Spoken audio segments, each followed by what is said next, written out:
Imagine being pushed backwards off a speedboat into the open ocean with almost 30 kgs of weight strapped into your waist and you don't even know how to swim.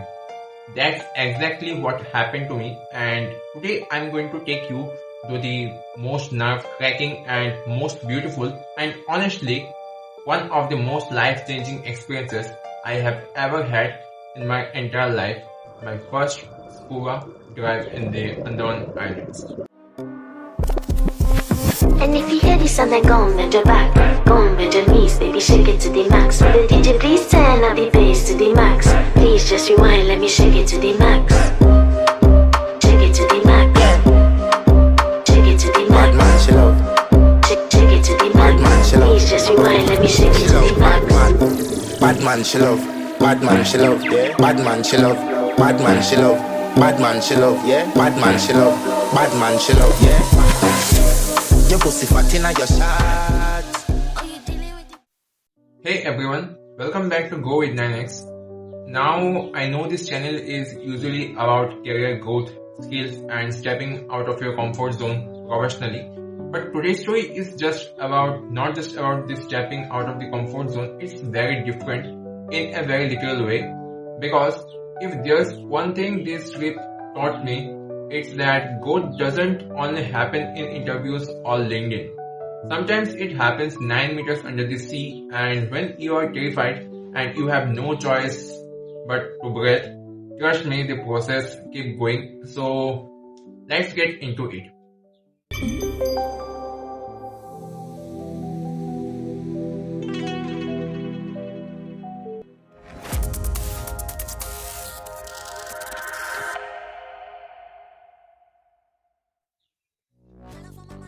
So this happened during a family trip to the Andaman Islands, and the diving itself took place near the Neil Island.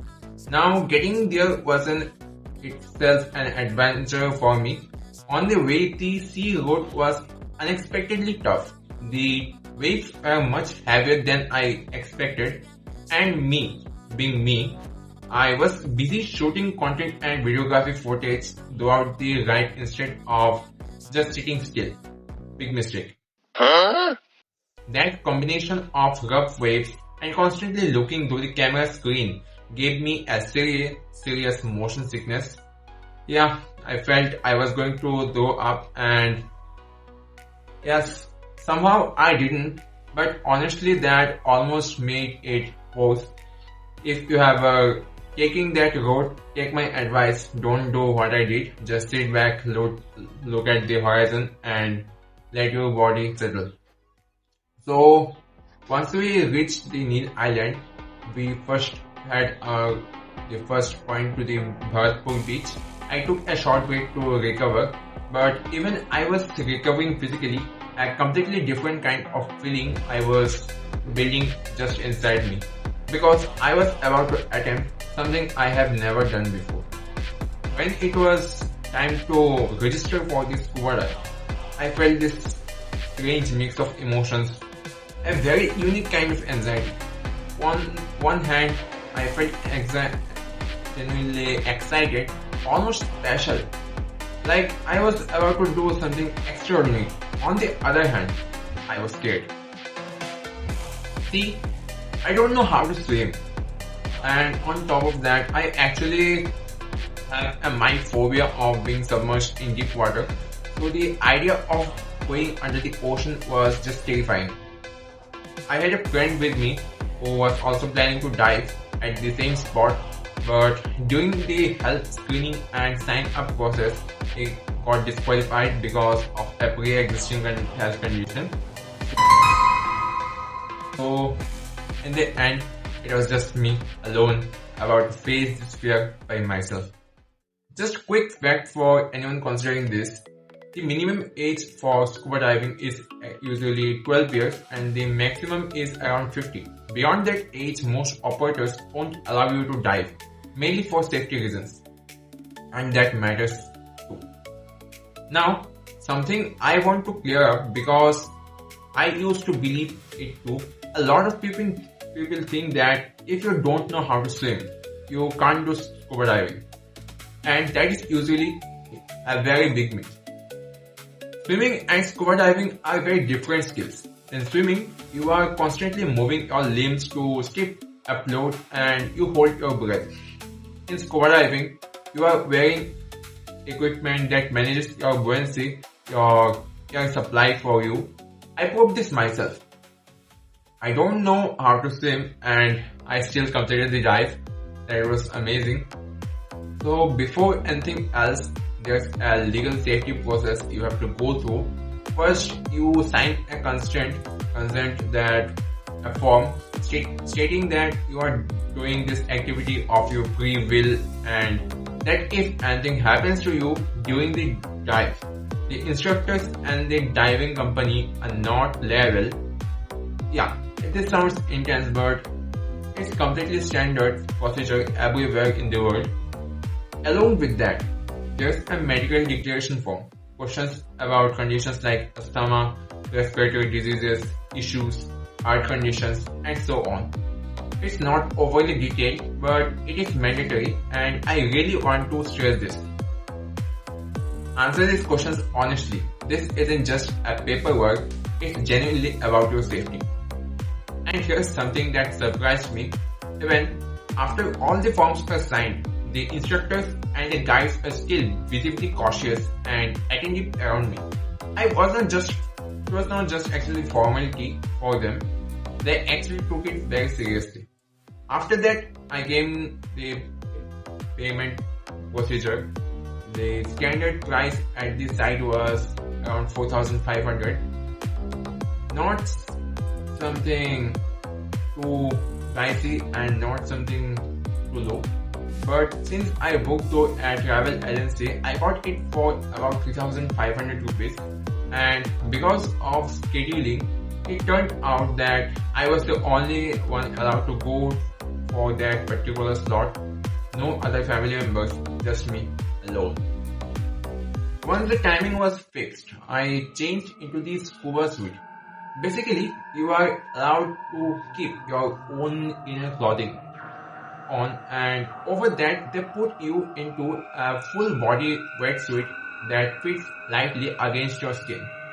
From there, I was taken by bike to a near spot near the beach for a land tutorial before actually getting into the water.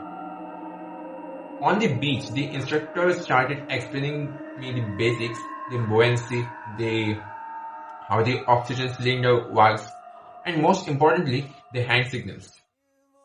Because once you are underwater, you obviously can't talk. That's obvious. If you open your mouth to speak, water rushes immediately in and so your communication underwater is entirely through hand signals. Like go up, then go down. Okay, this sign is for okay. Also this is for I am fine. And if there's a problem, this is the sign for if there's a problem. So he explained the major problems divers commonly face underwater and exactly how to solve each one of them. This is honestly really useful information. So just pay attention to this. The first problem, that's the problem number 1. Water entering your mouth through the regulator. There's a small valve button on top of the mouthpiece. I felt it myself too. Pressing it creates a strong vacuum-like suction that forcefully pushes out any water that's gotten inside. It's similar to the suction tool like a dentist uses, just stronger and even more faster than that. The second problem, water entering into your nose. Yeah, I feel that myself, and that one is the most traumatizing, but for myself, I kept control over that. Back to the content. If this happens, you tilt your head slightly upward, breath in through your mouth, and then presses the top of the diving mask firmly against your nose with your right hand and forcefully exhale through your nose, just like this. Okay?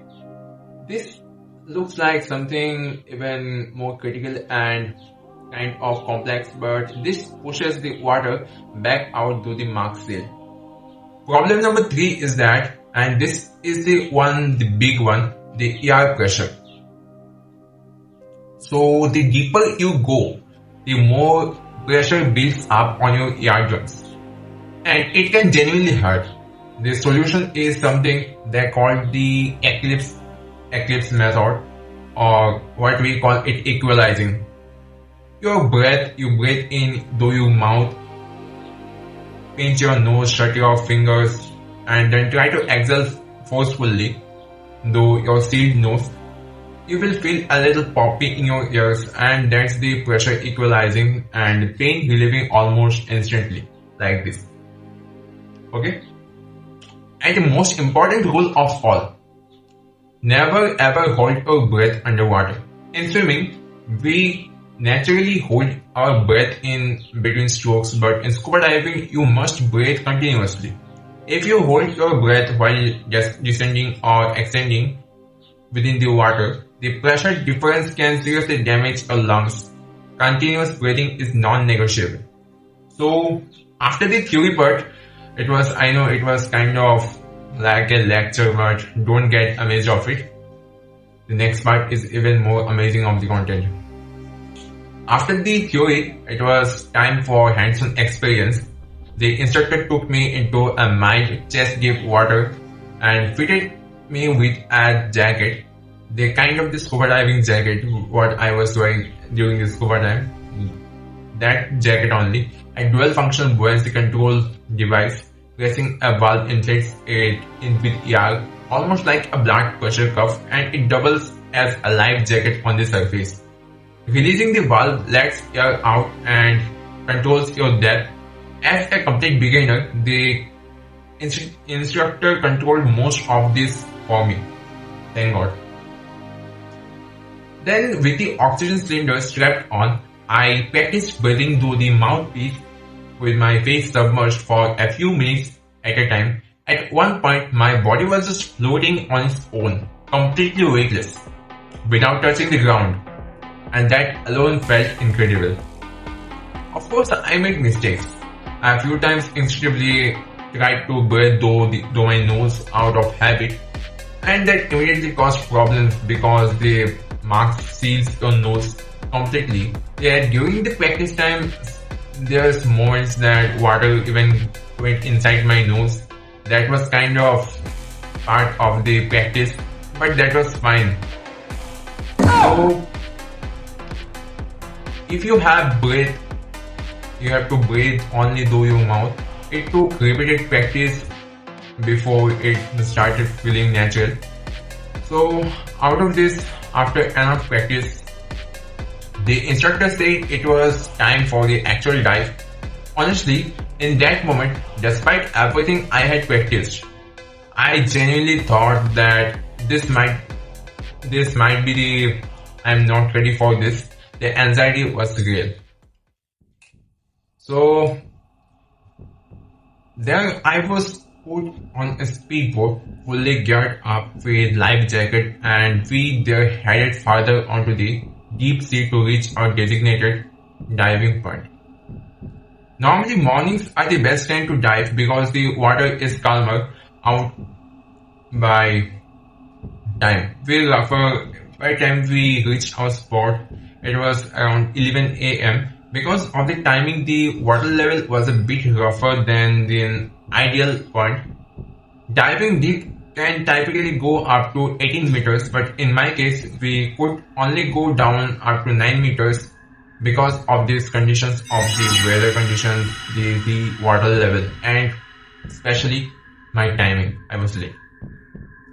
Once we reached this spot I know very exactly.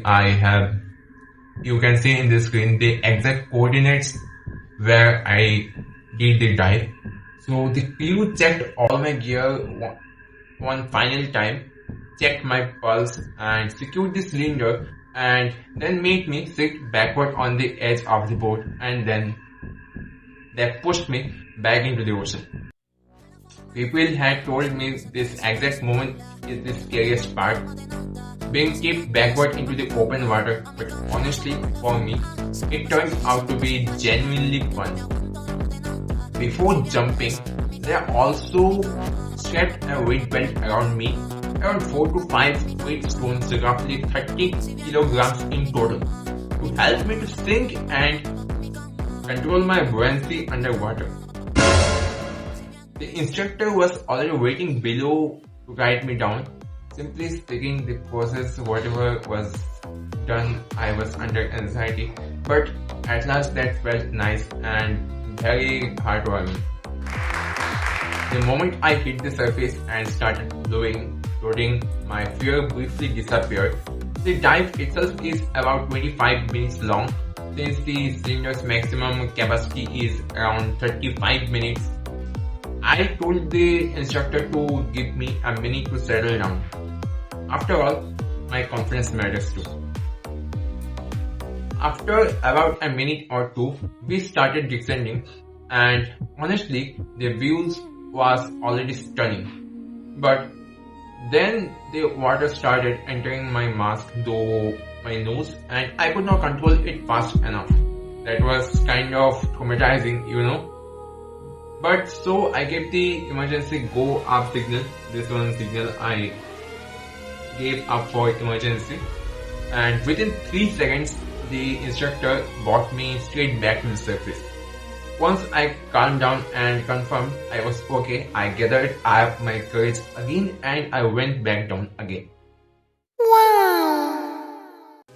This time my mind was clear. Water was still entering my mask occasionally, but this time I actually knew how to fix it. Exactly the way I have been trained, like I tilted my head, pressed the mask and forced the water out through my nose like this. So that's when everything changed. It stopped feeling like floating and started feeling like I was flying on the water. That single feeling underwater that I was flying is simply incredible and the most amazing feeling I have ever had in my life. Like I was doing gymnastics underwater. I signaled the instructor that I wanted to go deeper and he took me even farther down. And honestly, that feeling is something words can't even describe. Going deeper, I found myself about a massive underwater crater. I went right down to the bottom and actually touched the sand on the ocean floor with my own feet. That single moment genuinely one of the best experiences of my life. But after I got to the land later, I got a warning to don't do this again, and I am telling you the viewers too, don't do this thing, the mistake I did. Don't touch anything, even the sand there, because some organisms and some beings and maybe there are some creatures are there hiding there to catch their prey and they might harm us. So after all, be sure about that. When I looked up back to the surface, towards the surface, the main water level, it felt like I was several close below the ground level, and all around me was just incredible. Underwater world, the starfish, jellyfish, the sea anemones, seaweed, swimming gently. Okay, any goldfishes too. There are too many kind of fishes, and the entire school of fish in every color imaginable, moving towards together like a rainbow. That was the kind of moment I could never even imagine what I have seen. So interestingly, the instructor told me at the depth there are not any coral reefs, yet the corals form even farther down, which really puts into the perspective just how vast and layered the actual ocean is. As I went deeper, the pressure on my ears kept increasing. At that point, it felt genuinely like someone was pricking my eardrums with needles, but that was kind of traumatizing too. But I kept equalizing that this was the equalizing technique. So using that same technique, breathe in, feel the nose and push out gently, and it kept working all the way down. But just like every good moment, this one had to go. Time ran out and it was time to head back to the surface.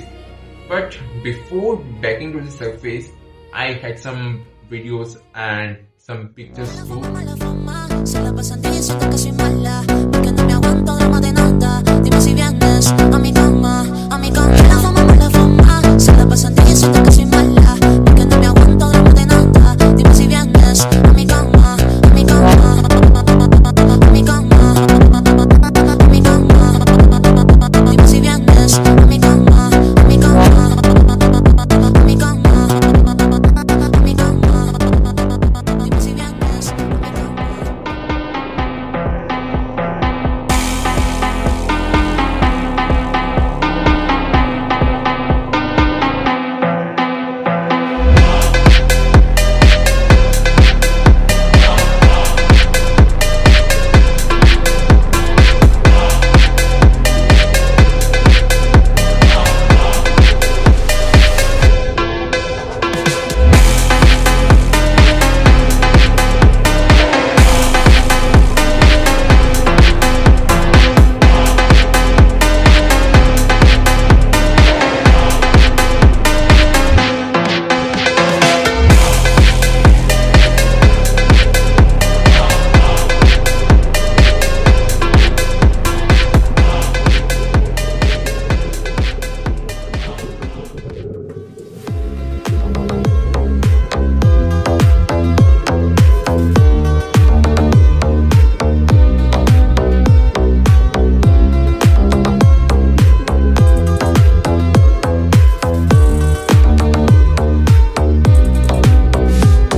That was one of the fun time I have ever had. So whatever happened down there, I can say with complete honesty, one of the best experiences of my life.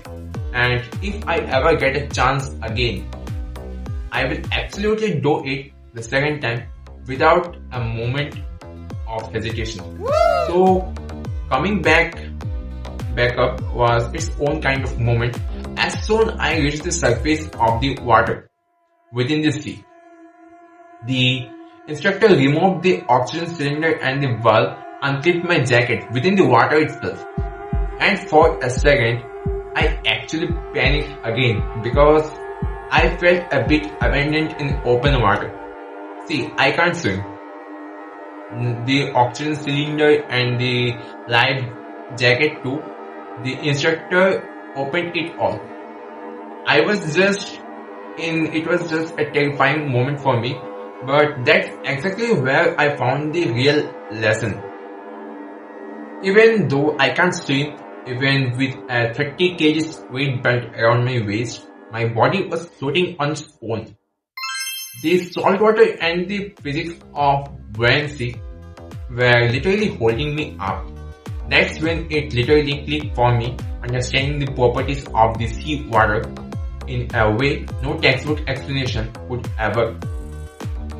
So that was kind of fun and amazing moment I have ever had. So after that, the crew set up a small ladder like the ones you see at a swimming pool, and I climbed back onto the boat completely on my own. So we rowed the boat back to the coast and to the same beach where we started. I got off, changed my clothes, and there I was handed a GoPro camera because the entire dive that even recorded on it. I submitted at their office. They transferred the everything, the memories, the pictures, the videos onto my phone right there on the beach, and just like that, I had these entire experiences captured forever. So looking back at this now, this dive taught me something that applies far beyond the ocean. I went it with genuine fear of growing, fear of failing, fear of unknown. I panicked once, came back up, and instead of giving up, I went back down and tried again. And that the second attempt is where the real magic happened. Growth, there's whether it's in the ocean or it is in your career or your personal life, rarely happens on its first smooth attempt. It happens when you face the panic, apply what you have learned, and go back in any way. So that was my first scuba diving experience. Terrifying, beautiful, and honestly unforgettable. If you ever been curious about scuba diving, I hope this gave you a real honest picture of what is it actually like, fears and all. So at last, if you enjoyed this video, hit the subscribe button to go with 9x and like button too, and let me know in the comments one specific question: would you try to do scuba diving if you don't know how to swim like me? So till you answer this question, I will see you in the next one. Till then, bye.